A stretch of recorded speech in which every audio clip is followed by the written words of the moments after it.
I was 19 when I first stepped into the modeling industry. Bright-eyed, hopeful, and completely naive. I came to London with just £80 in my account and a suitcase full of thrift store outfits. My rent was late, I was living off instant noodles, and every casting felt like the last shot before I had to pack up and go home. My first casting call was in a posh studio near Oxford Street in London. I still remember the smell of cologne in the air, the polished floors, the glass walls, all designed to impress. The agent was well-dressed, charming. His handshake was firm, but his smile didn't reach his eyes. "You've got the look," he said, "but to make it big in this industry, you need to be comfortable in your own skin." He motioned toward a black leather couch and told me to strip down to my underwear. I hesitated, but he reassured me. Standard procedure. Nervously, I complied. "Now completely naked," he added almost casually. That moment changed something in me. I walked home that night with my jacket zipped up to my chin like I was trying to disappear. I kept thinking, is this what making it means? Stripping your boundaries for a compliment? For a shot at the cover of a magazine? I was standing there, exposed, vulnerable, and unsure. He stepped closer, adjusting my posture, brushing his hand along my chest as if measuring symmetry. I remember his fingers lingering just a second too long. The way his eyes scanned me, not like a client looking at talent, but like a predator sizing up prey. I stood frozen, pretending this was normal, that this was what success looked like. I didn't say anything. I didn't know if I was overreacting, but my gut knew something was off. And that was just the beginning. Over the next few years, my career skyrocketed. I walked the runways in Milan, Paris, and Berlin. I did campaigns for major fashion brands. My face was plastered on billboards, from Fifth Avenue in New York to the streets of Sydney. But with every step up, I felt like I was sinking deeper. At one point, I was doing 3 shoots a week, staying in 5-star hotels, wearing clothes worth more than my rent, and still crying myself to sleep. I had fans online, thousands of followers, but not one person who actually saw me. Behind the glitz and lights, the truth is darker than you'd ever imagine. I once saw a model collapse backstage from hunger and dehydration. Nobody called for help.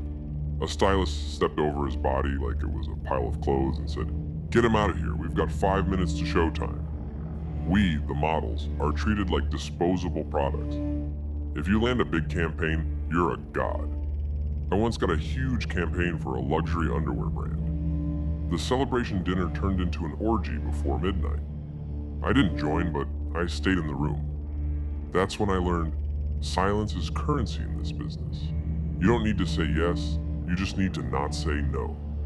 But the moment you say no to something, you're a problem. You get blacklisted. Sometimes silently, sometimes overnight. Jobs disappear. Your agency suddenly stops calling. You're no longer the look they want. I remember refreshing my inbox 10 times an hour, waiting for a call, a text, anything. Weeks turned into months. I saw newer, younger faces being posted all over the agency's socials. My name erased. At the after-parties, it was another world. Everything gleamed, gold-plated railings, imported rugs, velvet walls. In one corner, 2 photographers were doing lines off a silver platter while models danced barefoot to music nobody really liked. I once saw a manager lead a boy upstairs. He looked 16, maybe younger. No one said a word. There were cougars walking around with wine glasses and a smile that said they owned everything. Parrots flew across massive atriums, and in one drawer, weed, in the next, cocaine, ketamine, MDMA, all lined up like candy. One night, a famous designer whose name you'd instantly recognize invited me to his mansion outside Milan. "Private weekend, just a few people," he said. I was broke at the time and couldn't afford to refuse. That night, he handed me a bag of weed and whispered, "Take it, relax." But he didn't stop there. He kept inching closer, brushing against me, telling me to show myself to him. At one point, he put his hand on my thigh and said, "I can make you a star overnight, but stars don't shine for free." I smiled like it was a joke, but my stomach turned. I realized then that power in this world has a price, and sometimes that price is your body. It was relentless. I ended up barricading the guest room door with a chair, a dresser, even a couch. I held a knife in one hand and a flashlight in the other, waiting for morning. That night I slept in my clothes, gripping the knife like a lifeline. The next morning I looked in the mirror and didn't recognize myself. I'd entered the mansion as a model and left as something else, someone who'd seen too much and said nothing. When I left, I had no money for a taxi. I waited until someone from the house agreed to drive me to the station. The designer hasn't spoken to me since. One rejection, and I was done. People think sexual abuse in modeling only happens to women, but I've lived it, and I know many other male models who have too. Some were groomed slowly, compliments, special attention, casual, accidental touches. Others were straight up coerced with the promise of work or agency representation. There were whispers, stories of private castings that happened in hotel suites, of photographers asking to see what the camera can't, of agents who pressured boys into massages that turned into something else. Most never spoke about it again. One of my friends, Jake, told me a well-known photographer invited him for portfolio shots. During the shoot, the guy asked him to get undressed and started touching him, saying it was for posing purposes. Jake froze. He didn't say no. He didn't say yes. He didn't get the photos. He never got another job from that agency again. Later, he told me he felt like his body didn't belong to him anymore. Like the moment he hesitated, he gave up ownership. And the worst part, he blamed himself. That's what this industry does. It makes you feel guilty for their abuse. The modeling world is built on silence. I once confided in a stylist I trusted. I told him what happened at a private fitting. He looked at me and said, "If you want to survive here, learn when to shut up." Then he fixed my collar and walked away like nothing had happened. I saw a girl blacklisted after she reported a producer. Her photos disappeared overnight. Rumors spread about her being difficult. The last time I saw her, she was working the front desk of a boutique store, pretending she didn't miss the runway. You're trained not to complain, not to question, not to speak up. Because if you do, you're out. Once, I tried talking to a rep from my agency about inappropriate behavior at a shoot. She cut me off with, "You know how this works. If you're not comfortable, someone else will be." And just like that, I learned. My voice didn't matter. My value wasn't in my talent. It was in my obedience.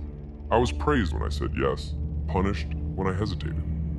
And when I finally snapped and walked off a set mid-shoot, the calls stopped.